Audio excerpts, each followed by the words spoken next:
I want to say something about Larry Gibson. He was about 5'2", had a 5th grade education, grew up in West Virginia, moved up to Ohio when the mines played out, worked at General Motors as a custodian, night custodian, pushing a mop. And yet he changed thousands of lives. He spoke at Stanford and Yale to standing ovations. I want to say that because people think, well, what can I do? Here's somebody that is short, has a little bit of a speech impediment, no education, but he had courage.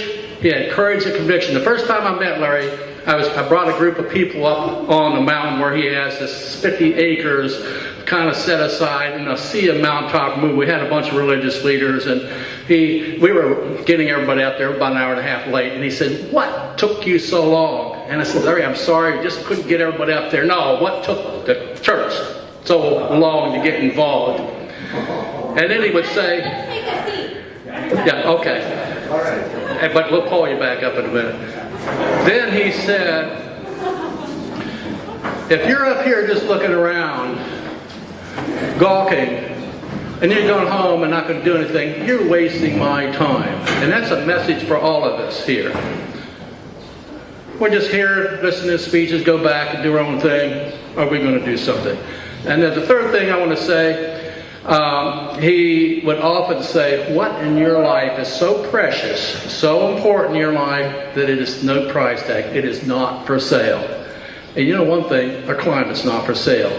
Our future, our children, our grandchildren, storms of my grandchildren, And the last thing I want to say about Larry, when we came up there, he used to tell me, "Wow, the first time you came up there, I was pretty mad." And he said, I'm here to make you mad." And he did. He grieved. But he also was a man of joy and hope. But we've got to put that grief and that hope together for action. And I'd like to call Jim Hansen up here now. If you would just say a word about Larry Gibson and maybe how you got to know him in some interesting places too. Yeah, I was told about Larry Gibson. On my way to Virginia Tech by the students who picked me up at the airport. I was going to give a talk at Virginia Tech, and they told me this was near, not too far from Cold River Mountain, and they told me I really should meet this little fellow, as he said, 5'2" tall,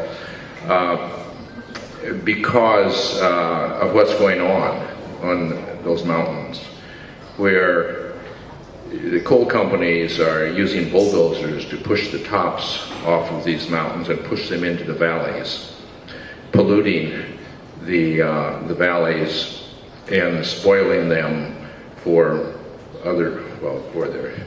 mainly for spoiling nature.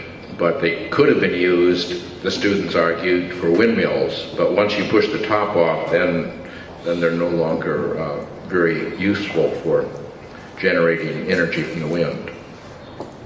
So I did. I go to meet him, and actually I then agreed to come to a protest, which was with regard to a elementary school, which was located. The coal companies had put a sludge pond right on the top of the hill above this elementary school, and the danger is just an earthen structure, such that if you got very heavy rain, it could collapse and just literally bury that school. So I was arrested reading a request that the coal company build a new school.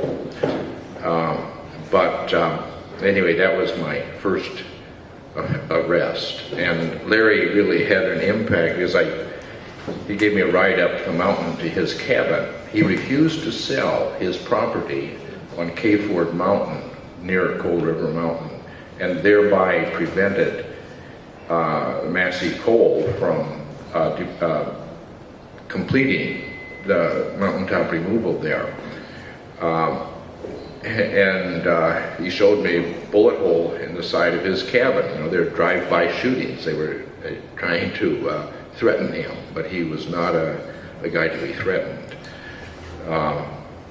So anyway, that's Larry Gibson, and at 2:30 this morning I printed out some photos of us getting arrested, and Larry with Judy Bonds, but I failed to pick them up off my printer.